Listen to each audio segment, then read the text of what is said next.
chose la plus importante. Premier point. Premier point. Ce monde a un tremplin, un passage pour aller dans notre réelle destination. Pourquoi l'évangile c'est la chose la plus importante? Parce que ce monde-ci, c'est un tremplin, c'est un pas pour aller dans notre réelle destination.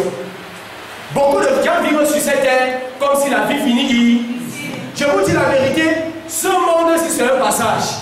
Les gens qui donnent toute leur vie, tout leur être, il y a des gens qui disent ah, on vit ici, après on meurt et c'est fini. Quand on meurt, ça ne finit pas. La mort, c'est pour aller dans ta réelle vie. Vous voyez, il y a beaucoup de personnes même qui sont nées de Dieu, mais qui croient que la vie finisse ici. C'est pourquoi tous leurs efforts, c'est pour la terre. Tout ce qu'ils font, c'est pour la terre. Ils n'ont pas le temps pour leurs enfants. Ils n'ont pas le temps pour les choses de Dieu. Ils n'ont pas le temps pour l'évangile. Tout leur temps, c'est le travail, le travail, le travail. Écoutez, quand tu travailles dans une entreprise, quand tu meurs, vous voyez que l'entreprise souffre. C'est-à-dire, comme tu es mort là, on te remplace à l'immédiat. Oh, c'est cette entreprise où tu as déversé toutes tes forces. Tu as semé ta jeunesse là-bas. Tu as semé toutes tes forces là-bas. Mais dès que tu meurs, on ne pense même plus à toi. Tout ce qu'on va faire, c'est que, oh, vraiment, notre collègue là. Si tu étais gentil, tu dis que, oh, vraiment, c'était une maman genre. Si tu étais méchant, quand on va venir sur ta tombe, on va dire que tu étais genre. Mais par derrière, on va dire que le type là, un méchant, il savait visser les. Mais sur ta tombe, on va dire que non. Il était gentil. Il repose en paix. Frère. Ce monde, c'est un tremplin. Ce monde, c'est un passage. Tu ne peux pas être dans ce monde si tu vis comme si tout finissait ici. C'est un passage. Et écoutez, lorsque tu es dans ce monde-ci, si tu découvres que l'évangile est la chose la plus importante, ça se verra dans ton quotidien. Ça se verra dans tes journées. Comment tu vas me dire l'évangile est la chose la plus importante, mais tu vis toi comme si tout finissait ici. Je vous dis la vérité, tout ne finit pas ici. Il y a une vie après ceci. Est-ce que vous comprenez? Luc chapitre 19. Non, Luc 16. Luc 16, 19 à 30. Tout ne finit pas ici. Quand nous quittons ici, nous allons dans notre réelle destination. Soit tu vas en enfer, soit tu vas auprès de ton Père. Luc 16, verset 19 à 30. Luc 16, 19 à 30. Il y avait un homme riche qui était vêtu de pourpre et de fin lin. Écoutez, suivez bien la lecture. Vous comprenez? Suivez attentivement. C'est l'histoire de Lazare et de l'homme riche. Suivez bien. Il y avait un homme riche. Il y avait un homme riche qui était vêtu de pourpre et de fin lin. Et qui chaque jour menait joyeuse et brillante vie. Amen. Ouais, ça c'est l'histoire de deux hommes. L'homme riche, il avait tout ce qu'il avait sur la terre. Quand il dit vêtu de pourpre et de fin lin, c'est pour signifier que c'est un homme véritablement aisé. C'est un homme vraiment très riche. Et il vivait sa vie. Il allait, il sortait, tout le monde savait que c'est un grand homme d'art. De la même manière que vous voyez certains hommes et vous vous sentez attiré, c'est-à-dire quand vous les voyez, vous vous sentez tellement si petit et vous, oh, est-ce que vous comprenez? Vous voyez apprécier les choses avec les yeux humains. Et quand vous les voyez, pour moi c'est que oh, vraiment si j'avais ne serait-ce que la moitié de ce que le type si, ma vie sera bien. Ma vie sera. Et du coup, tu dors, tu rêves que si quelqu'un t'ouvre même une voie, lorsque tu vas arriver et si tu vas garer, tu sors, tu secoues pour que tout le quartier sache que tu as là. C'est comme ça. Si vous interrogez 10 jeunes, c'est comme ça que les jeunes pensent. Donc, dans certains cas, ils rêvent, lorsque j'aurai ma première voiture, je reviens dans le quartier où on m'a appris. Donc, je viens là. Boum. Donc, quand je gare, je fais sur le champ que c'est tout le monde qui va ça. Quand je sors, dans ma tête, je sais que tout le quartier me rit. Je sors, j'arrête les clés. Je plie dans et je secoue les clés comme ça là. Ça c'est être pauvre extrait. Vous voyez ces gens donc, et vous les convoitez, et vous voulez être comme ceux. Il y a un homme qui était comme ça. Cet homme était très riche, mais suivez l'histoire. Il y avait un pauvre nommé Lazare. Il y avait un pauvre nommé Lazare était couché à sa porte, couvert d'ulcères, et désirait de se rassasier des miettes qui tombaient de la table. Lazare était extrêmement pauvre. Et il voulait même manger les miettes de la nourriture qui tombait de la table du riche. Mais on ne lui permettait.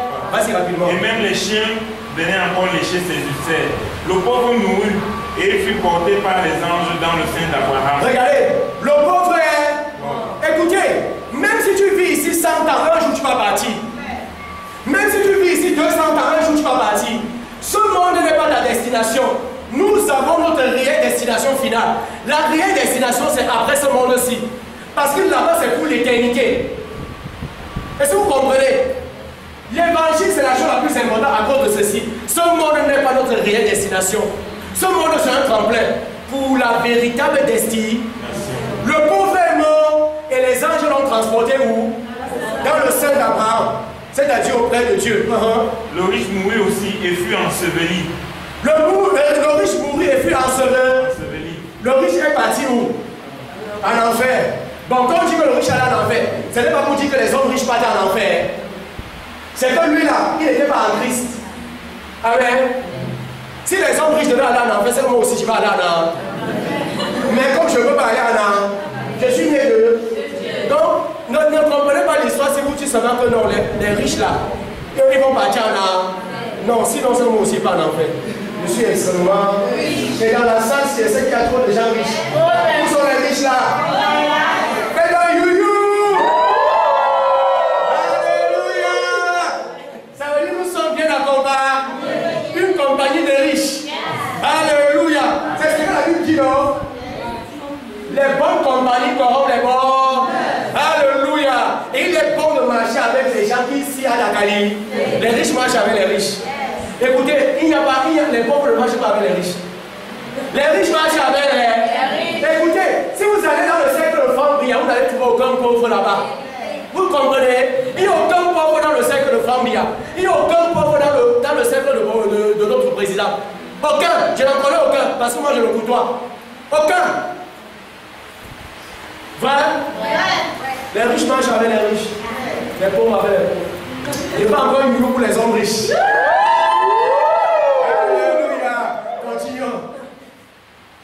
Dans le séjour des morts, il leva les yeux et tandis qu'il était en proie au tourment, il vit de loin Abraham et Lazare dans son sein. Remarquez bien, le riche a été amené en enfer. Il était dans le tourment. Il était dans le tourment. Oui, là-bas, il va vivre là-bas pour toujours. Pour l'éternité, il sera dans le tourment. Dans le tourment. Vous voyez, il a vécu peut-être 50 ans. Et après, il est pas. La vie ne finit pas ici. Ici, c'est juste un passage pour aller dans la véritable vie. Continue. Il s'écria, Père Abraham, aie pitié de moi et envoie Lazare. Père Abraham, aie pitié de moi. Envoie Lazare. Pour qu'il trempe le bout de son doigt dans l'eau et me rafraîchisse la langue, car je souffre cruellement dans cette flamme. Car je souffre comment? Cruellement. Écoutez, l'enfer n'est bien pour personne. Il dit car je souffre cruellement. Je souffre cruellement ici. Je souffre cruellement. Il dit envoie Lazare, qu'il ait juste quelques gouttes d'eau tombées sur. Je souffre cru. Je vous dis, si vous connaissez ce que c'est que l'enfer, même votre pire ennemi, vous n'allez pas désirer qu'il aille en enfer. Quand nous embrassons l'évangile, nous savons pourquoi nous embrassons l'évangile. C'est la chose la plus importante. Ça nous change ici et ça nous prépare pour l'éternité. Ça nous prépare pour l'éternité. Continue. Abraham répondit, mon enfant, souviens-toi que tu avais reçu des biens pendant ta vie et que Lazare a eu les maux pendant la sienne. Maintenant, il est ici consolé et toi tu souffres. Amen. Où est Abraham le mort? Écoute, de ton vivant, tu étais sur la terre. Tu vivais comme tu voulais. Tu faisais ce que tu voulais. Tu faisais ce que tu voulais. Tu as joui de tous les privilèges sur la terre. Maintenant, le lot là, c'est ton lot pour l'éternité. Lazare qui était pauvre, aujourd'hui il est consolé. Aujourd'hui il est bien dans le sein d'Abraham. Il vit la gloire de Dieu pour tout. La gloire de Dieu pour toujours. Amen. Écoutez, ce monde-ci c'est un tremplin. Ce monde-ci c'est un passage. Ne vis pas ici comme si tout ta part finissait ici. Pour les gens dans ce monde, c'est que si j'ai l'argent, je me marie, j'ai les enfants, je construis ma maison. La vie, ça... Je travaille quelque... Pour moi, la vie, ça suit. Écoutez, si c'est juste ça ta vie, c'est que tu souffres. J'aime dire souvent, il y a des gens avec beaucoup d'argent, je les appelle les pauvres avec... Les pauvres avec beaucoup d'argent. Quand je parle de richesse, ce n'est pas le franc CFA. Quand tu vas embrasser l'évangile, apprendre à savoir ce que c'est que l'évangile, écoutez-moi bien. Tu sauras ce que c'est que l'argent pour les fils de Dieu. L'argent pour nous, ce n'est pas le franc CFA, ce n'est pas le dollar, ce n'est pas le héros. Vous connaissez notre argent? Non, il ne va pas vous dire ça maintenant. Il va vous dire ça à la formation pour ceux qui veulent apprendre. Nous avons notre argent et notre argent crée tout ce que nous voulons créer. Vous comprenez ce que je dis? Si tu veux un bras, je te donne un bras. Mon argent te donne un bras. Si tu veux un nouveau cœur, mon argent te donne un nouveau cœur. Si tu veux de l'intelligence, mon argent te donne de l'intelligence. C'est-à-dire tout ce que tu vas avoir, mon argent peut te donner ça. Vous comprenez ce que je dis? Il y a des gens qui ont beaucoup d'argent mais ils sont pauvres. C'est-à-dire des pauvres avec beaucoup. Nous sommes riches en Christ Jésus. Amen. Et nous savons ce qu'il nous a donné. Maintenant, quand je parle quand vous me prenez, ça ne veut pas dire que nous avons le franc CFA. Le franc CFA que je veux, c'est-à-dire tout ce que je veux en franc CFA, je l'ai. Vous comprenez? Tout ce que je veux en dollars, mon argent me donne ça. C'est-à-dire l'argent que je veux, mon argent me donne ça. J'ai la capacité de créer. Vous n'avez pas compris que je suis uni à Dieu? Quand tu es uni à lui, tu peux créer. Vous avez vu comment Dieu a créé le monde? Vous croyez que Dieu a fabriqué le monde avec sa main? Il a parlé. Et la chose s'est maniée. Que la lumière, de la lumière. Il a utilisé sa bouche et il a créé toute chose à partir de sa bouche. Sa part. Lorsque tu es uni à lui, il dit ta langue, ta bouche, c'est un agent de choix. De choix. Ça veut dire qu'il t'a donné la capacité de créer ce que tu veux à partir de ta bouche. Vous n'avez pas vu le pasteur, il peut annoncer la bonne nouvelle. Le pasteur Yomi Choupier parlait tout à l'heure. Et il parle tellement des bienfaits de Jésus. Quand la femme vient voir sa condition, la femme dit que ta part est même plus. Tu es même encore pire que. C'est-à-dire sa condition était pire. Mais la manière que le pasteur parlait, il dit que Dieu est God. Si l'homme peut parler comme ceci, ça veut dire qu'il y a du vrai dans cette art. Elle a dit que je vais embrasser l'évangile, elle savoir ce que c'est que les. En quelque temps, sa situation a changé. 4 ministres au milieu de ses enfants. Et quelques années, tout ce que le pasteur désirait est devenu manifeste. Alléluia. Il a créé ça avec quoi? Nous sommes unis à Dieu. Nous sommes les fils de Dieu. Nous avons sa vie et sa nature, sa fonction dans nous. On donne la vie à ce que nous voulons.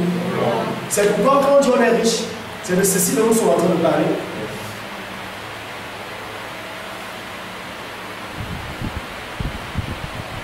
Rien n'est plus important que l'évangile. Et je suis en train de vous dire pourquoi l'évangile est la chose la plus importante. Parce que ce monde, c'est un passage, c'est un tremplin. Amen. Et j'ai envie de vous dire, avant que le jugement n'arrive, il y a ce qu'on appelle en l'air. Les fils de Dieu seront enlevés. Les fils de Dieu seront enlevés. Jésus va retirer ses enfants bien. Est-ce que vous comprenez? Les enfants de Dieu seront enlevés. C'est-à-dire, avant le jugement, les fils de Dieu seront enlevés de ce monde. 1 Thessaloniciens 4. Allons-y rapidement.